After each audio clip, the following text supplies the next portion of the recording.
Wassail, beautiful pilgrims. Wow, that was a nice tune. So I'm here by this beautiful copper beach. Keeps winking and saying it's called dawn. Where the hell? Yes, because there is a new dawning. This is the dawning of the age. It's not that dawning. It's the dawning of Venus returning home. So yesterday's reading was talking about how being in conjunction with Chiron and then going into that motion of separation, and it'll take a while. There will be really uncomfortable frequencies around distorted love that will play into us, and we have to lean into them. We have to accept them. We have to heal them. That's the purpose. So Venus is not the most happy bunny when she's in Aries because, you know, ruled by Mars. She's not always the best of friends with Mars. Best of lovers with him, but not the best of friends. Oh, you see, and that's interesting. I've got the cards to help me. So I'm just looking down at those two. 202. Because the day before, on the 5th, Venus will go into this sextile with Jupiter, and it's really like a foghorn of cleansing, moving out all the fiery detritus that's been bothering her, and she's going home. She's going into Taurus, and she's comfortable. The only thing, you know, Venus has two homes, Libra and Taurus, and they have different energies when she's in residence in her house or palace that she has there. So this one is about luxury.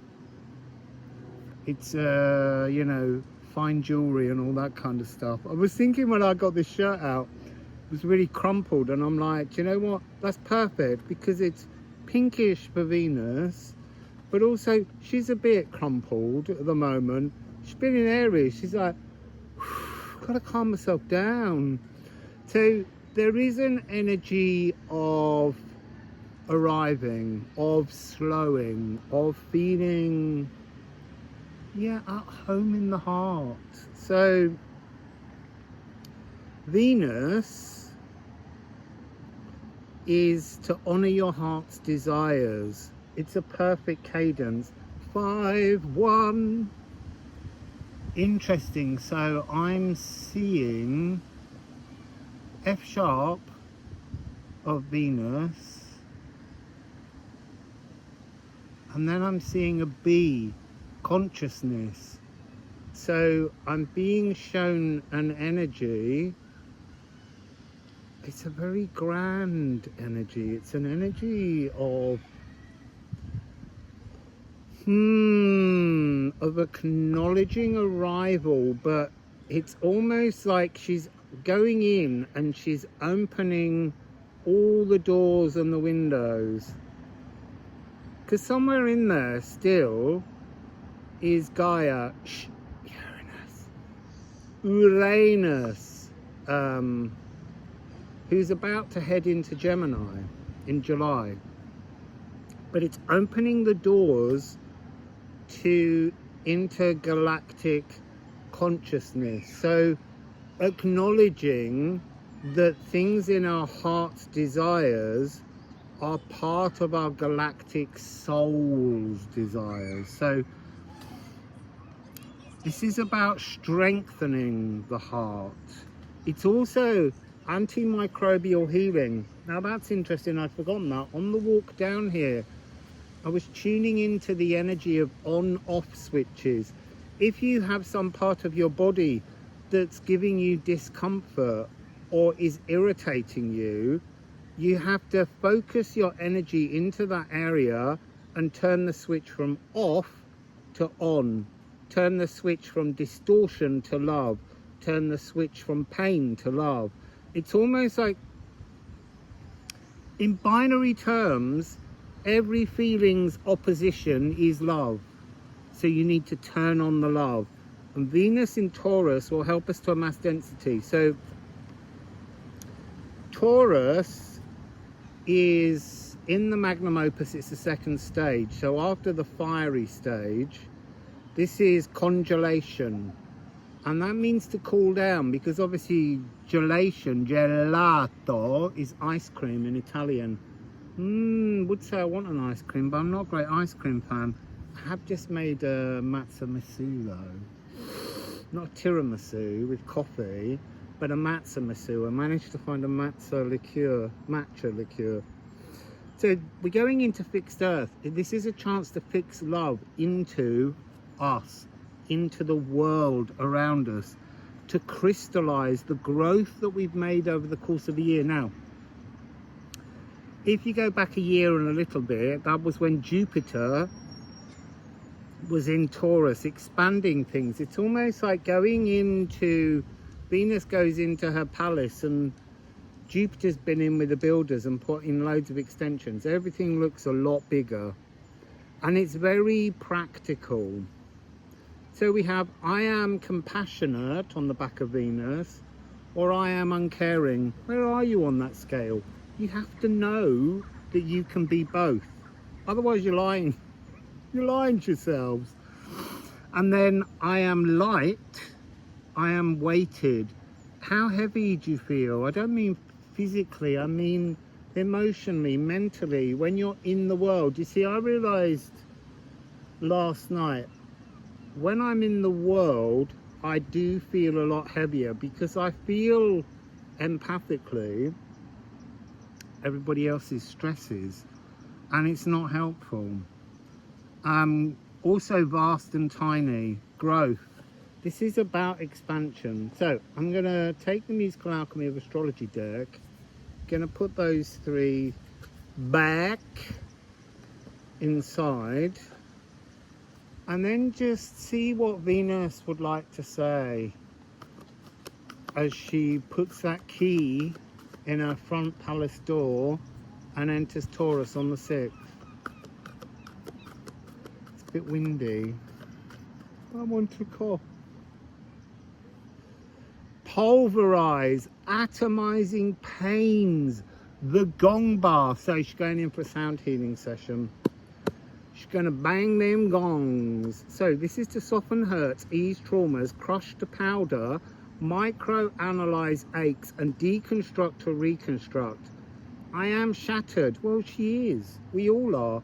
We've all been a bit shattered, because she's been trying to get out of Aries as Saturn and Neptune entered, and she's like, I need my own place. It's getting crowded. So she's going home. So she's feeling repaired. She's feeling euphoric. A statue made real. Oh, one touch Venus. Tell me, is love just a popular suggestion, or merely an obsolete art? Forgive me for asking this simple question. I'm unfamiliar with his heart. I am a stranger here myself. So that's Kurt Weill. I need to just go back here. I want to get a leaf that's catching my eye. Look at that beauty.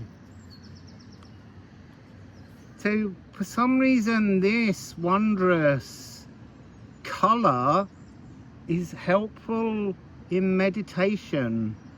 It's kind of dark burgundy. So we'll keep that there. It's the tree behind, Dawn. I have no idea why she wants to call herself Dawn. So pulverizing. So this is to do with Chiron. Chiron is a great big rocky wound, and we keep picking up we carry it in our backpack, and every now and then we get the backpack out and we get the rock of Chiron out and we get hold of it and we just whack ourselves over the head with it. We bruise ourselves, we make ourselves bleed with that energy. And the idea is take the rock out, take the wounds out, and then take a hammer and a chisel and just really patiently break them down into smaller and smaller pieces. Just let a little piece come off, and then put it in a mortar and pestle and crush it till it's a powder. And when you've taken all your chironic wounds, is that a word, chironic? is now.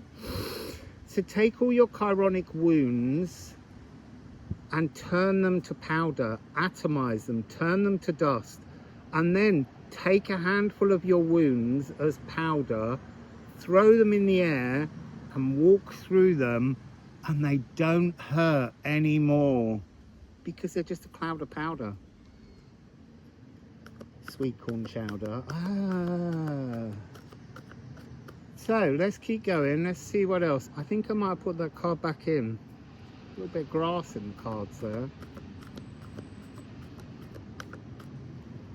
It's gone very quiet, and then that card just dropped. This is a galactic opportunity. Look, solar eclipses happen twice a year, as do lunar. So the next one's in September, but we are currently still working with the ones that were in March. So we're at that point, March, April, May, we're at the midpoint. This is the heightened frequency, the expansive frequency that Jupiter's bringing to us. Reclaim your sacred breath. Breathe in love, breathe out love. Remember that phrase? That's what we're doing here. Doors of reception. Open the doors to your parked palace, just like Venus is. And then acknowledge the Janus Geminus. We are always walking in and out of eclipse tunnels, and we have to decide when we feel healed to step out of the eclipse tunnel, to move into the world around us, to know when to pause our spiritual journey. It doesn't have to be daily. Reach a point, release, and live. So Janus revelations. Janus is January. Janus is the god that has a head facing forwards and backwards, or a face faces forwards and backwards. Janus is about seeing both the past and the future, but being present in the now. I feel like I might have lost a card, but I'm not going to worry. I'm trying to finish a final edit on the deck, and then I'm going to go to the printers and see if I can afford to get maybe 10 decks printed and start playing with those. Quincunx are odds with things. So what this is reminding me of, there are always things we're at odds with. The ergot dancing plague. So the ergot dancing plague was in Strasbourg, 13 something maybe. A woman went into the town and she started to dance, and she couldn't stop, and more people joined her, and they danced, and some people died, and it was like a craze. It turned out to really be ergot, and ergot is a kind of fungal bacterial bloom that can affect rye grains, and so everyone was eating hallucinogenic bread in Strasbourg. I'm not sure why they don't still sell that, because that would be a great breakfast toast. So what are you at odds with? We're at odds with lots of things. Even on our spiritual path, we're at odds with things, because that's what we're trying to fix. It's also talking to me about, where is Taurus and your natal chart? You need to know which house it is. You need to know where Venus is in your... So for me, Venus is in Scorpio at 1 degree, I think, or 5, I can't remember. And that is my first house. So then you need to look at the relationship between, and I'm not saying it needs to be a quincunx, they're using quincunx as an example for me. Count the degree of houses from where your natal Venus is to where this current Venus is, because it will give you clues as to how you're dealing with things, whether you're squaring something, whether it's all trine and a lot easier. Oh, I've got to move my leg. Ooh. So yeah, to be at odds with things is a wondrous thing, because it's only if you can acknowledge that you're at odds with something that you can transform it. You see, there's an energy of speaking awkwardly but not honestly, and trying to rationalize cognitive dissonances. Oh, look. So, we got the lunar eclipse. So this really is being at peak glow, going home during the previous eclipse tunnel. It's also, yeah, it's also the birthing of the pathway, the second timeline that's heading towards the next eclipse in September. And this is really interesting. I did a reading the other day, and these 3 cards came out together in the reading, and they've been put back in the deck differently, shuffled. It's a really important collective frequency, because when we come out of the eclipse tunnel in September, we're moving very quickly into Moon in Libra. So I need to ask, I'm going to ask the other deck, what is the relevance of that? What is this energy that eases us, this operatic love duet, as we move towards the equinox? Autumnal or vernal, depending on where you are in the world.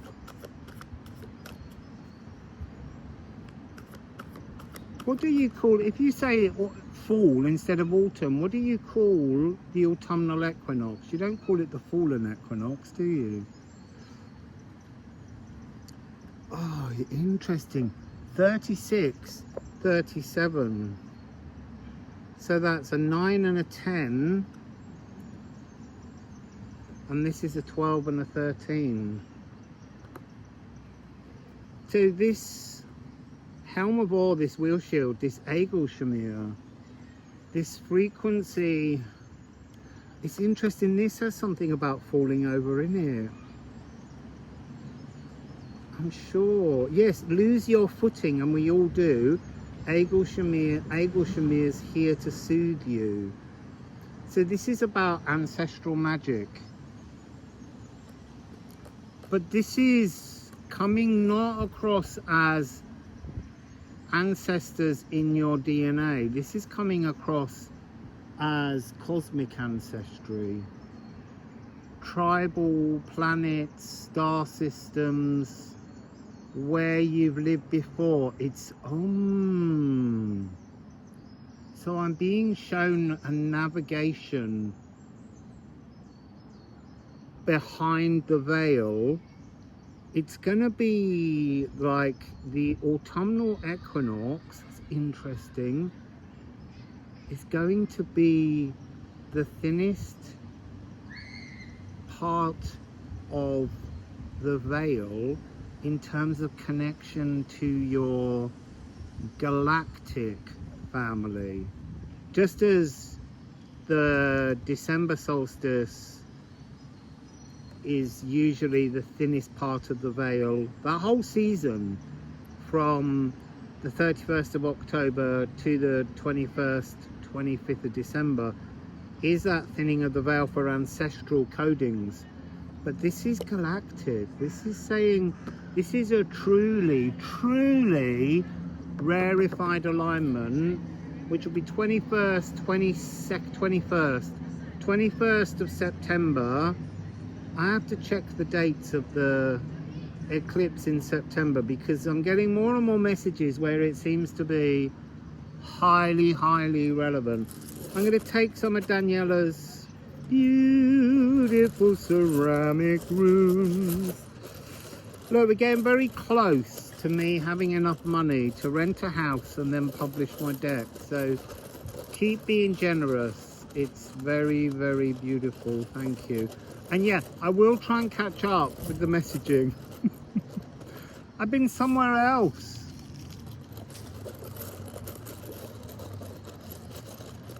And keep leaving messages and talk to each other, because that's how you grow a community.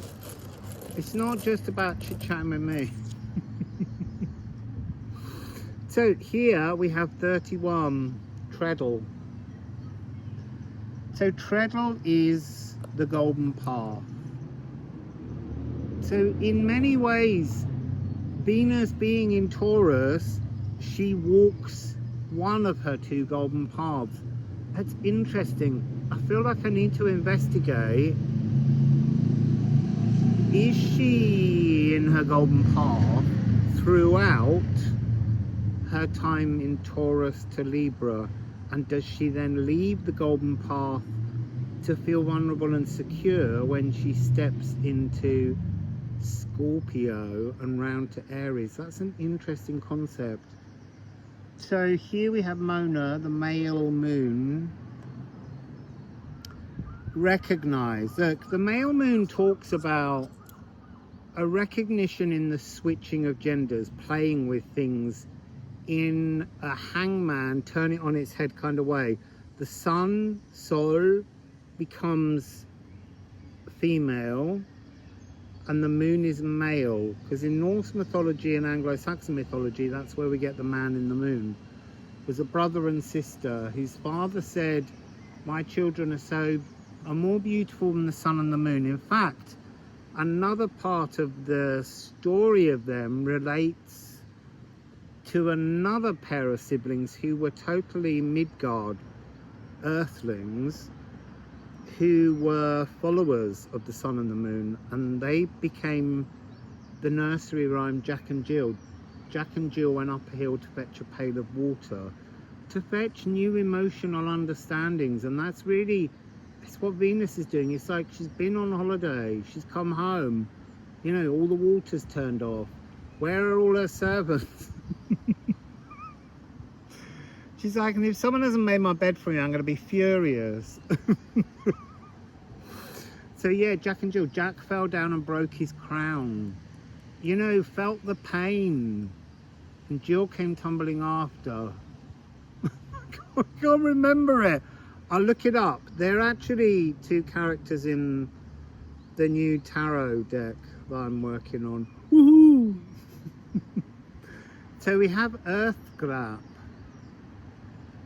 This couldn't be more clear. Fixed Earth. So there's something here about Venus has been on a journey. She's come home and she's materializing things. So how does this materialization work? In many ways, it's all the things that she's ordered from the cosmos, and she gets home and she waits for them to be ding dong delivered at the door. Oh, look, it's hell. The Returning Light, 76, a Divine 13. So it's like opening all the doors and windows, putting light back where there's only been shadows, taking all the dust covers off the furniture, and really feeling home within every part of you. And on the bottom, look, and that's what you get. You get the crocus of Venus. So this is that energy of being both crocus of Venus, crocus of Mars, the divine marriage, the palace of true reflections. She is self-merged and completed. She is in emotional ecstasy, and she is alight with love. What's on the bottom of the Liffruma deck? 12. Oh, interesting. 12. So 12 is the year. So somehow, when she returns into house 2, values, it's like she sleeps better, she dreams better, because a lot of people have not been having dreams recently, but the astral rivers of the dream realms will pour once more, once she enters.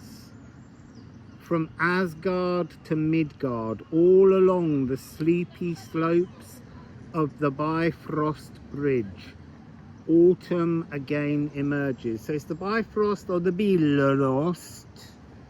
This is the shimmering realms that it's almost like there's a song being sung by your galactic ancestors as like ghost echoes inside your house. It's almost like you put out an invite for a party and they haven't yet gathered, but you've decided to throw the party in your winter palace, in your autumn palace, because you want to bring that sunshine to the autumn, to the winter. I know that there's different sides of the earth, but this is the energy that's coming through for us to understand.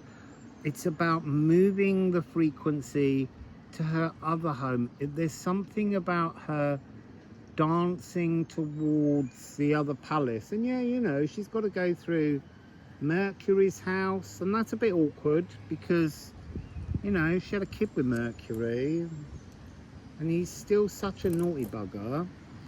And then she's got to go into Cancer. So, you know, the moon's home, and she has such an affectionate relationship with the moon.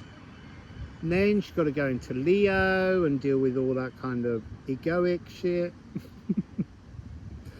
And then into Virgo. And they always say that she's not comfortable there, and I disagree. I think she loves Virgo because it's a chance to open up. Look, we're getting light codes at the top there. Ooh. Yeah, that's coming through, because that's reminding us again, there's something really important about this eclipse that's taking place in September. Oh, I love them.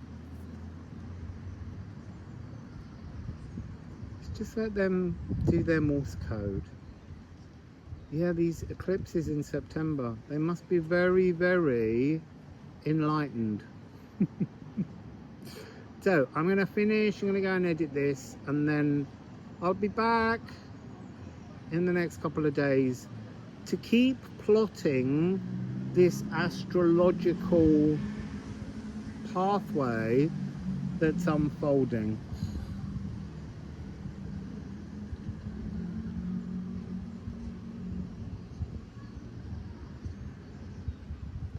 These are my favorite readings because you can't set these things up, and occasionally you do a reading and the sun decides to send light codes, and I love it. I knew I had to sit by this tree. The tree told me that. Dawn said, sit here please. But that's just gorgeous. Can we have another couple, Dawn? Thank you. That's so beautiful.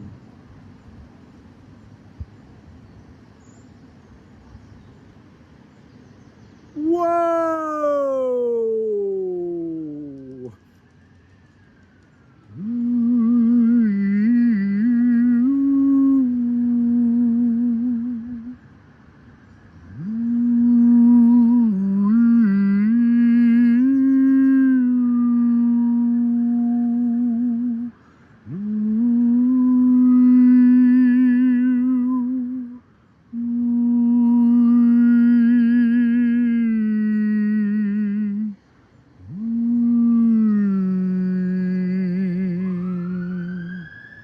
And there's a siren. What's that, beautiful people?